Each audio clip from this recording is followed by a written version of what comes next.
Welcome to the orientation video for the Atheon SMP server. Today I'm going to be telling you everything you need to know in order to get started on the server.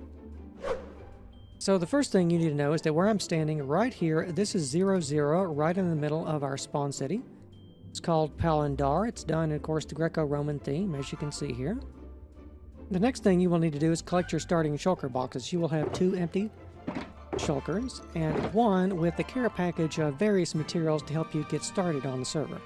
We provide these because the world here is a custom map that I have made in World Painter, so not everything is available as in your standard Minecraft world, so I wanted to give you some things to help you get yourself started.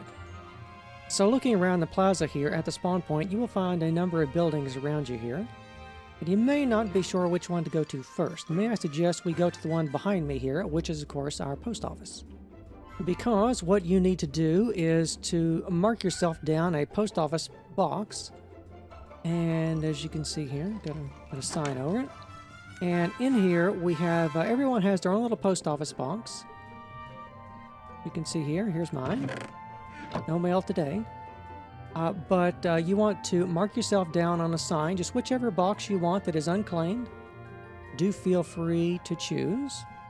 And we have set this up as a place for you to exchange items with other members when they aren't online.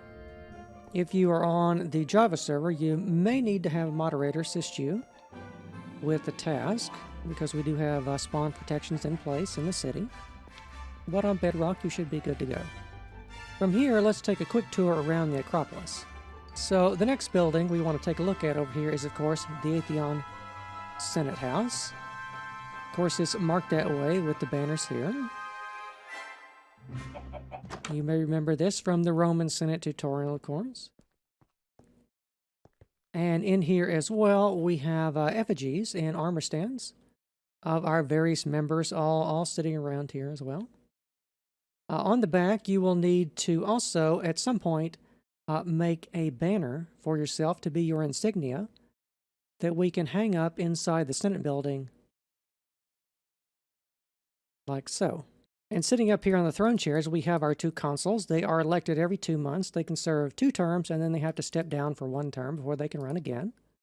And during that time, they are the community leaders in charge of the games and various public projects. Unfortunately, we don't have the armor stand thing we can do on the Bedrock server, but we do have the banners. So if you, of course, have a particular banner you would like to choose, make sure and coordinate with the moderators so they can get you set up for that and everything. The next building we want to go take a look at over here, just to the right, is, of course, the Treasury building. So if we go in here, this is, of course, where all the diamonds are kept. For the Senate, these are all public funds for the consuls to use for whatever public projects that they feel are worthwhile. Of course, if they misuse the state funds, of course, you have to vote them out. To the left of the Senate House, we have this very large 8-pillar Corinthian temple here, and this is, of course, our Ender Temple. So, if we go in here, you'll see why it's called the Ender Temple. We have, of course, a big dragon down here, and the first thing you need to do upon entering this is not to jump in the portal. You want to set your spawn here at this bed. If you don't, you'll be trapped inside of the end, and one of the moderators will have to come get you out. So since we're here, let's take a look at what the end hub on the Atheon server looks like. So on the other side of the portal, you will spawn in this little room right here, and there should be a staircase right in front of you here, which will of course take you up to the main level of the end hub. And I posted this before on my Instagram and everything, so you may have seen this before. But let's take a look at it in game. Of course, the server render range is not that large, but if we fly around here, we can see that we do have all the features of the end hub that I've showed you. We've got these little floating orbs out here. They all have various colors. There's 6 main orbs, and then there's a 7th. Underneath there. Some of them have more rings than others. The lower down here, we can see that the entire structure is made up of wheels within wheels, just interlocking and counter-rotating and spinning around everything. So we got another large one down here.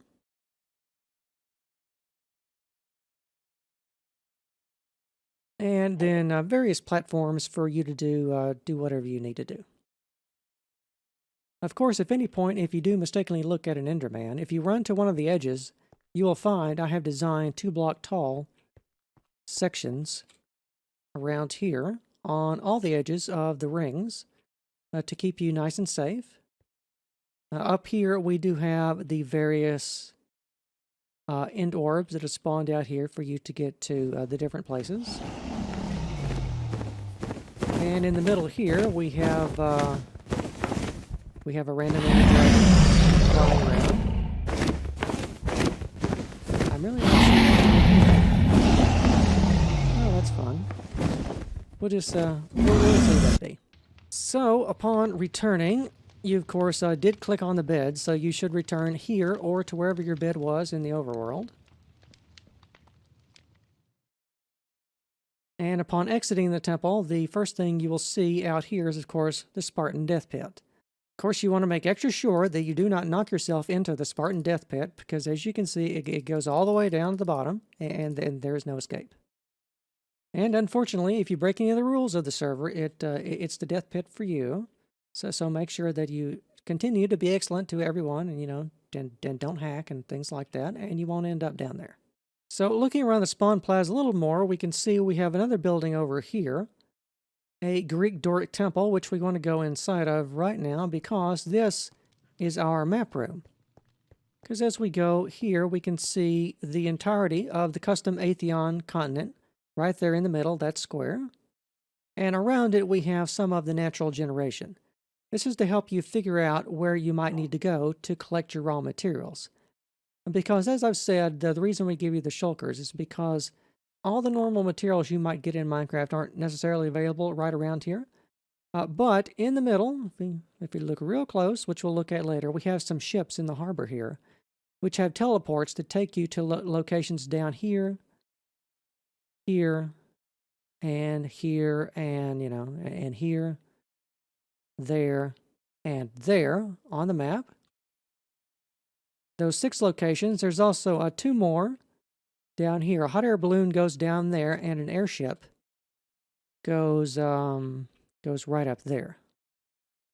And in order to help you navigate around Palindar a bit better, we have a handy map here for you to look. We are here, right here in this building. This building here was the post office that we looked at, then the Senate House, and the Ender Temple. And of course, floating over the Ender Temple, we have the airship that I mentioned here. That's one of the teleports, take you to the north. The far south teleport over here is the hot air balloon, which will take you to the south. However, you need an elytra to access those. But the others down here, these ships in the harbor, they just have buttons that you can click on. Now, the custom continent itself is about 6,700 blocks square to give you some idea of the size of the map here. And then beyond that, the normal generation will stretch as far as you need to go. But of course, the central continent here is the part of the server that will never be reset.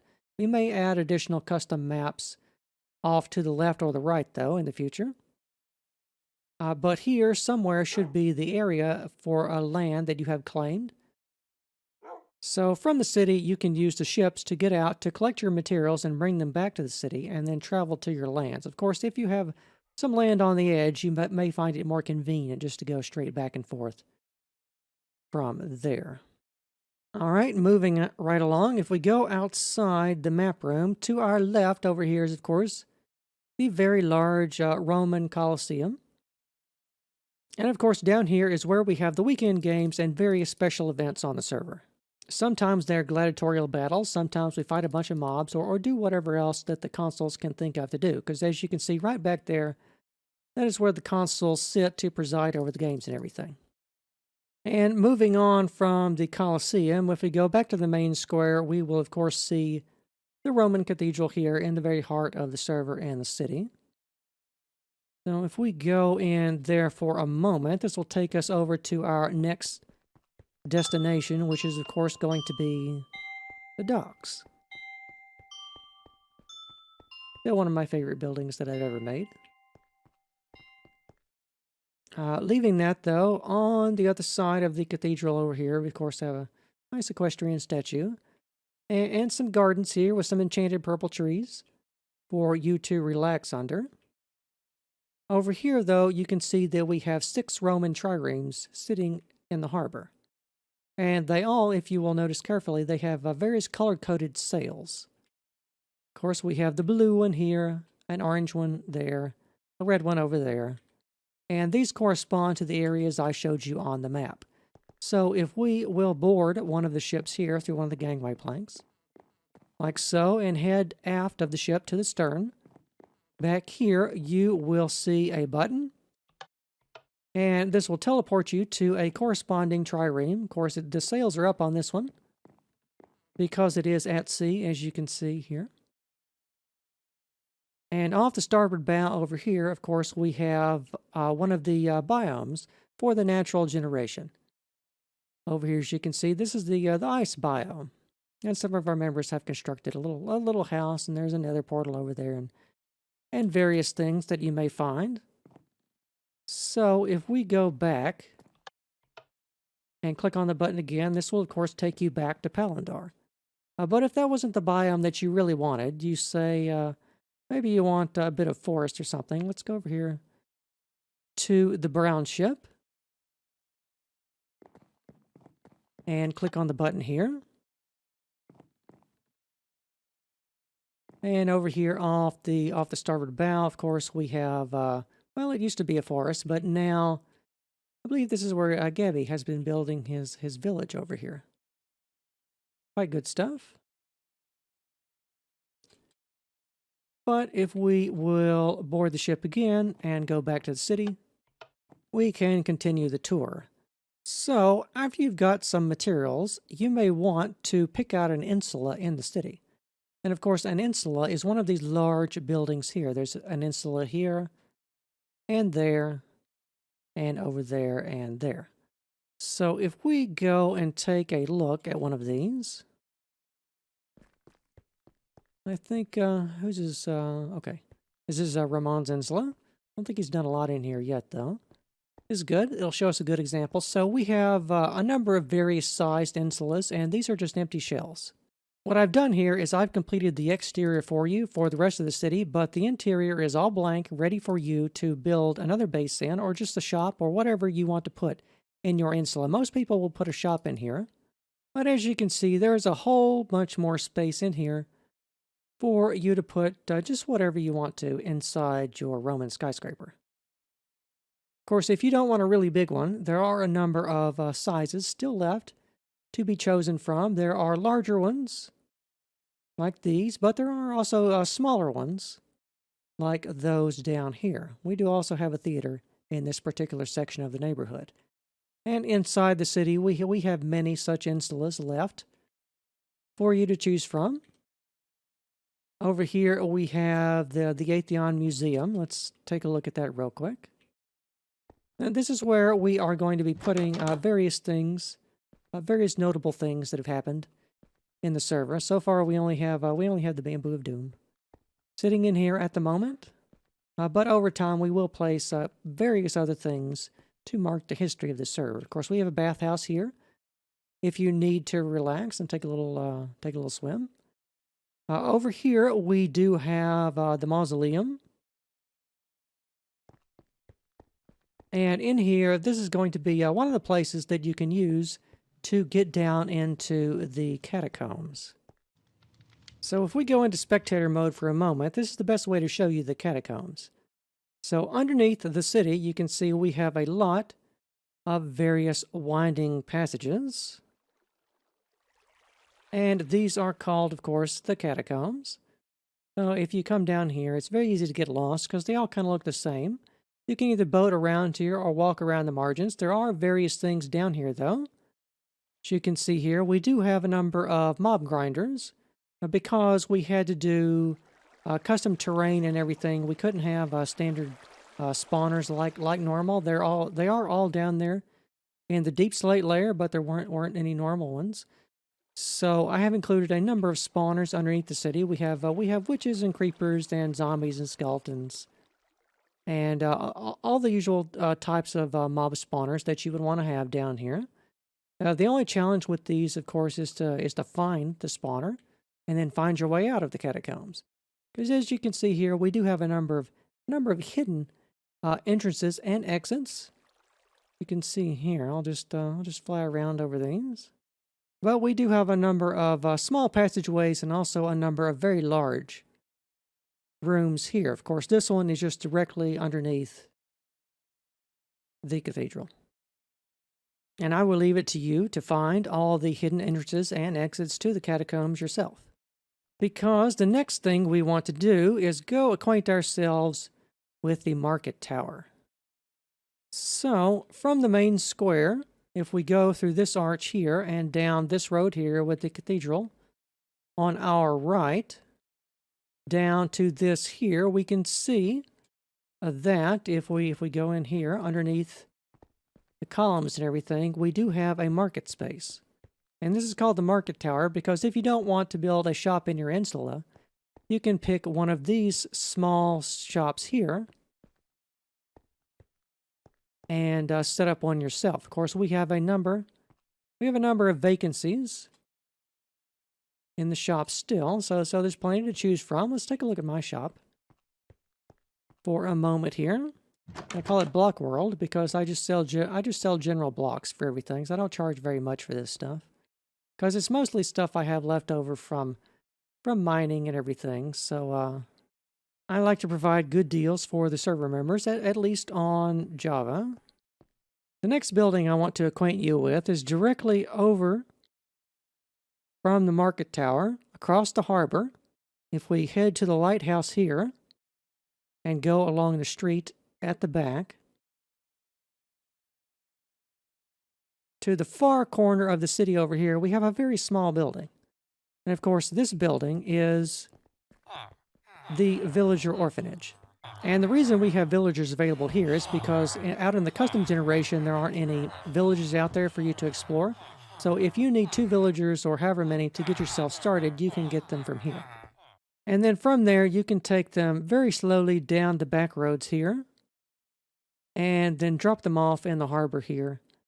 And then, of course, you can sail out below the Colossus here and out to your lands wherever you need to go. Of course, there are a number of river and channels around the city and everything to help you get your villager to where he needs to go.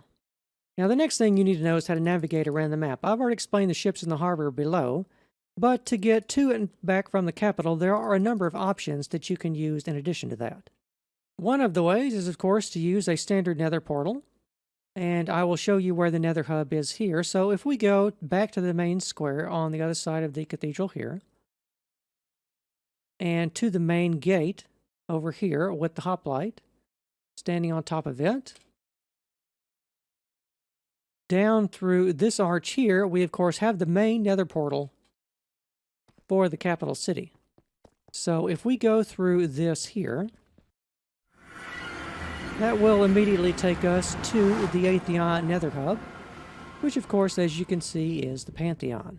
Or rather, it's a modified version of the Pantheon. So if you have an Elytra and you want to get up to the nether ceiling, of course, you can just fly up through the Oculus in the Pantheon here, which of course will just take you to the nether ceiling. And we have some of our members have made little pathways and everything up here for that to assist them in getting around. But if you want to get around the old-fashioned way, you can of course choose one of the nether tunnels.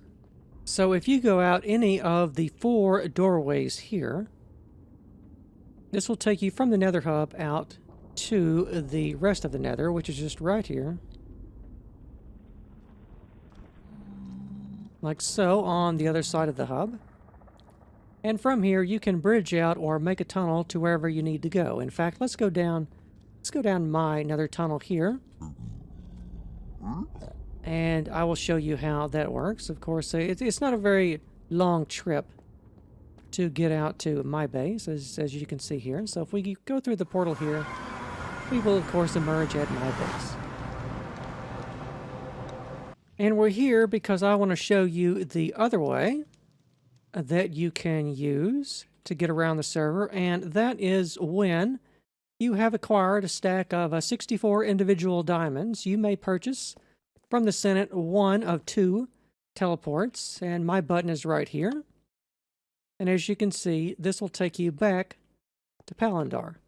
And you may purchase two of these teleports. There are two ways, so this will take you to your Insula in the city as well as back to your base, and you can also purchase another one for a second destination. Now, the main reason we have these teleports is to help mitigate server lag that you might incur traveling around the server with all the chunk loading and everything. But if you want to fly around on your elytra or just use your horse or whatever, or other means you would like to use to get around the world, do feel free to use that instead. The teleports are just optional, they are not required. They are mostly meant for your quality of life, so if we go back and use mine here and travel back to my base, there are a few additional things that you need to know. Now, depending on where you selected to have your lands at, you may find that there are perhaps too many trees on the plot of land that you want to build on, and because the map has all custom trees, a lot of these can be somewhat daunting to chop down. So as a concession of that, we have commands that the moderators can use on your request to come and clear out space for you to build in. So if you want to live in a mountain or live underground, and you need a large area excavated out of that, or a bunch of trees cleared off your land, go to the Discord and make a ticket, and one of the moderators will be along to assist you with that. Also, we do have a couple of rules concerning redstone. You are pretty much free to build any machine you want as long as they don't cause intense server lag and as long as they don't involve duplication. So let me repeat that, no item duplication, otherwise you'll have to go into the Spartan death pit that I showed you earlier. And the other miscellaneous things you should know is that fire tick has been turned off on the server because of all the custom trees that we have, otherwise the entire server will go up in one giant ball of flame. And weather has also been turned off so that we don't have snow forming that's not someplace on the hand-painted snow layer. So you won't have to worry about constantly clearing snow off of the roof of your building. Also, the server is set on normal difficulty mode, but for the first weekend of every month, we will be turning hard mode on for that for a couple of days. Also, if you would like to stream or record from the server, you are permitted to do that as well. For all other questions, please contact myself or one of the moderators on the Discord. Thank you for watching.